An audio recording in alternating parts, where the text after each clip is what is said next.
Hello there, and welcome to my channel, Novice Modelling in a Midlife Crisis. My name is Andy, and this is a What's in the Box kit review for some kits that I luckily picked up at a charity shop back in May 2024 for the princely sum of £20 for 3.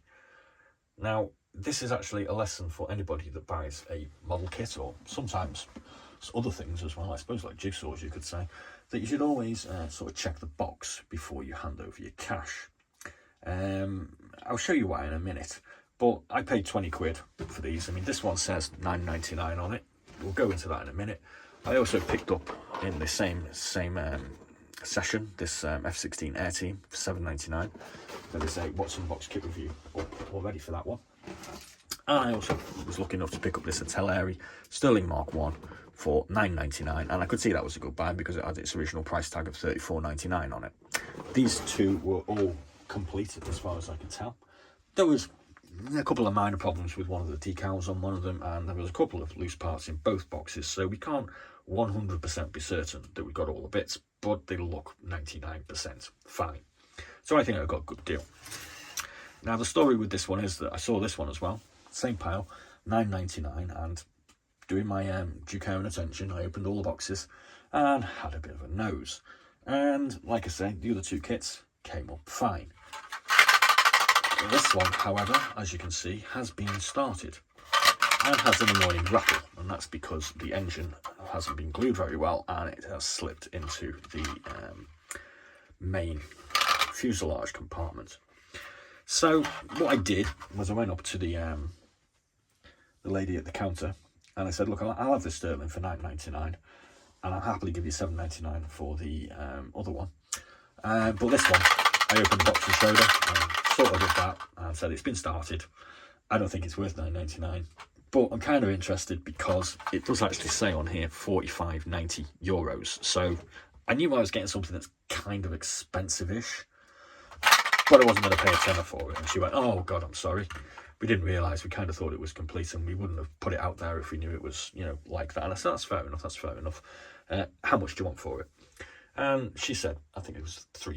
And I went, oh, that's worth a punt. I mean, it's got to be worth a punt. But then I thought, well, I'll be bloody cheeky here. And I said, I've got one for £7.99. I've got one for £9.99. So that's £17.98. Why don't I just give you 20 quid for the lot? And she nearly took my hand off. So obviously she was thinking, oh, we're going to have to put this in the bin. I'll try and get 3 quid for it. This Muppet's going to offer me 2 quid, so we'll just take it and be done with it. So with the transaction, I was dead happy because I got a sterling, which they go for about 40 quid on eBay. So I knew I was getting a good deal. And this unknown Kinetic models F-16 was getting pretty much thrown in for free. And I can do whatever the hell I want with it, or just use the parts for spares or whatever. Now, having a look on Scale Mates, I found out later on that this was originally produced in 2009 and is Kinetic Models model K8012. And they're kind of hard to track down on eBay, and the prices for these kits seem to sort of go up and down quite bizarrely. But it seems to me that you can pick a Kinetic Models kit of an aircraft similar to this sort of size up for anything between £20 and £40. So obviously there's some sort of factor going on here that I can't find, and I didn't really find the exact one on eBay at the time I looked. So we'll just say it's kind of worth currently between 20 and 40 quid. I got it for 2 quid and it's probably a piece of crap. So we'll have a quick look at the instructions first. As we can see, this is the Israeli Air Force F-16C Barak. Following the cancellation of Lavi, an all-Israeli military aircraft project in May 1988, Israel ordered 60 F-16C/D block of 40 aircraft, 30 F-16Cs and 30 F-16Ds, plus an option for 15 more under the Peace Marble 3 agreement.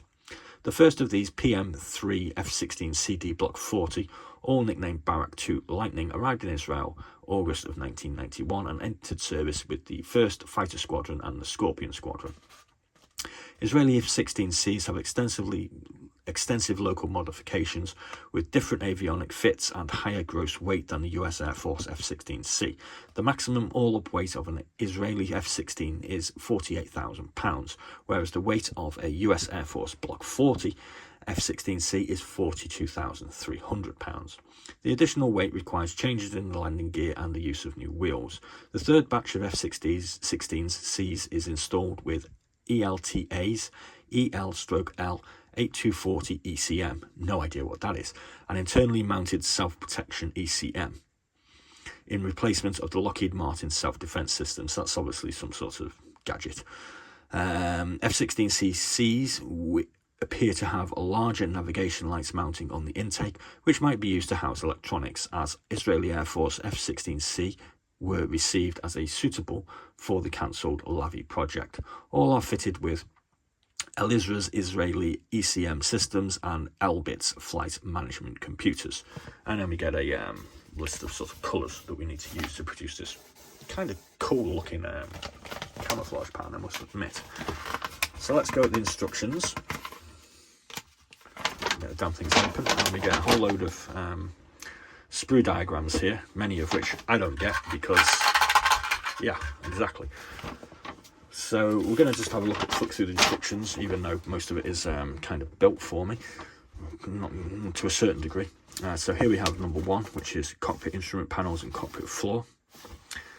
Number 2 here, which is, don't know what that is, no idea. So that's a bit going in there, so that's part of the engine.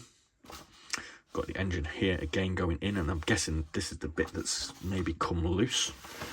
Section 4, we're looking at under wing surfaces, so we're going to put this part here to the front part. And fill the panels with putty or CG glue and sand. So there's obviously some remedial work that needs doing. Number 5, we're going to put the pre-built cockpit in. We're going to put these little 2 bits on, D45. And then we're going to do this here, cut along the lines for open air brake. So we've got some cutting to do as well. So this is kind of an involved kit, it would seem. Number 7, we're going to put the upper surface to the top surface of the fuselage. Put a few more pieces on. Section 8, we're going to put the undercarriage mounting together with our wheels and our undercarriage. We're also going to put this part on here. These instructions are kind of hard to follow, I've got to admit. I've never seen one of these before. It's not simple. It looks doesn't look hard, but it looks weird. It's got there's too much of the actual detail going on, and it's kind of confusing. It should just be plain. 9, we're going to be looking at the undercarriage itself. 10, we're going to stick the undercarriage in. 11, got some more parts, small parts to go on. This seems to be pretty much where the other guy gave up. 12, we're doing more undercarriage with the undercarriage doors. More parts going on. It's just difficult. It seems to be difficult to see what's going on. And we've got the engine going in. That's the bit that slipped somehow. Weird. Yeah. So then the engine's going in, and we've got the front wing surfaces going on, and the ailerons. Putting a tail together. Putting the ejection seat together, putting it in, put the nose on, put the cockpit canopy on, and then we're just going to move on to weapons. And there's a load of weapons with this, I've got to be honest with you. Loads and loads and loads of weapons. We've got AIM-9 missile, AIM-120B, 370-gallon wing tank, AGM-65 missile, Mark 82 bombs. We've got more bombs. There's just loads of options on this. GBU-24, whatever, that AAQ, that's some sort of looks like some sort of laser guide pod or something. And then we got decal and painting placement external stores, which that's all your colourings for your external weapons, and there's just loads of them. It's on range. And then we get a what's this, external store. So this is what weapon configuration you can go for. So we also get a colour painting diagram, which is black and white, obviously. First Fighter Squadron, Scorpion Squadron, which obviously has this scorpion motif. This one's got this sort of grinning skull in a flying helmet. and we get the upper surfaces there. Now this is one of our other problems comes in. The decals, they're missing. So we ain't got no decals to look at. So let's have a look at the parts that have been sort of pre-assembled and what came kind of loose with it. The tail has been kind of put together, but it's wonky. So yeah, I mean, I'm aware that you can sort of release things by putting glue on glue, so that's probably the way we'll go.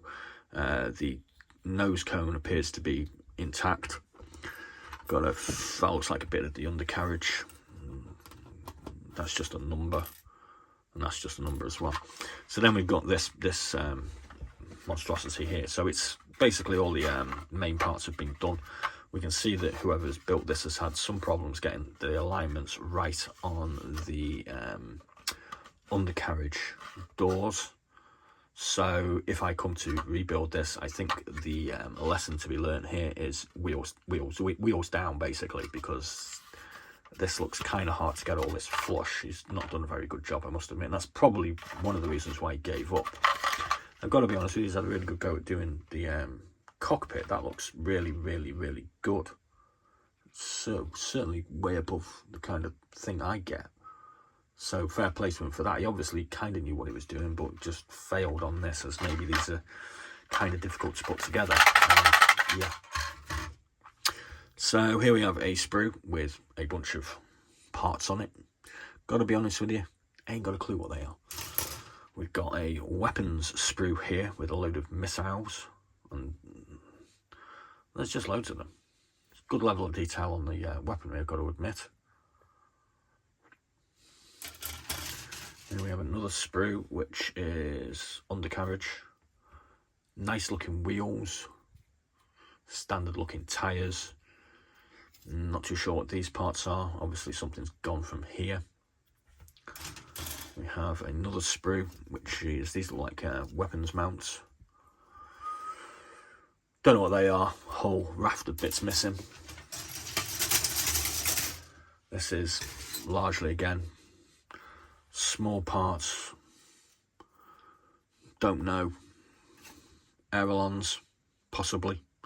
Or these are the leading surfaces. I think these are the leading surfaces of the wings. We've got our drop tank. We've got more weapons pods. They're the ailerons. A whole load of mechanical looking parts. Obviously big gaps where things have already been taken out. This one is practically empty apart from these two bits, which again look like weapons pods or weapons mounts. We've got another one with, that's part of the tail. Worryingly, I've only seen one part of the tail here. Yeah, this is going to be a flightless F-16 because that is the only part of the tail that I can see. So there's obviously one of those missing. So it's going to be flightless, unfortunately, unless somebody can sort of knock me at one of those on 3D printing. So yeah, there we go. £2 kind of wasted, but we do get a whole load of interesting weapons and guns and stuff.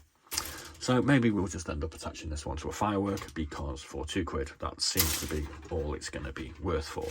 And not too sure whether it would fly with only one part of the tail on it. So there we go. There's a interesting lesson. Basically, when you go to a charity shop and you pick up what you think is an okay looking bargain for £9.99, open a box, have a look, have a damn good look, realise that even at £2 and 2p, you're not going to be able to finish it, even if you wanted to, and basically resign yourself to chucking the whole shebang into the recycling bin. But hey, it's made a pretty interesting video. Oh yeah, we've also got the cockpit canopy and a cover in its plastic. Maybe I can get someone on eBay to throw me £2 for that, and I'll get my money back. Who knows? So thanks very much for watching. Please do like and subscribe, and check out the other charity shop genuine bargains that we actually picked up on that little excursion. And as always, be seeing you.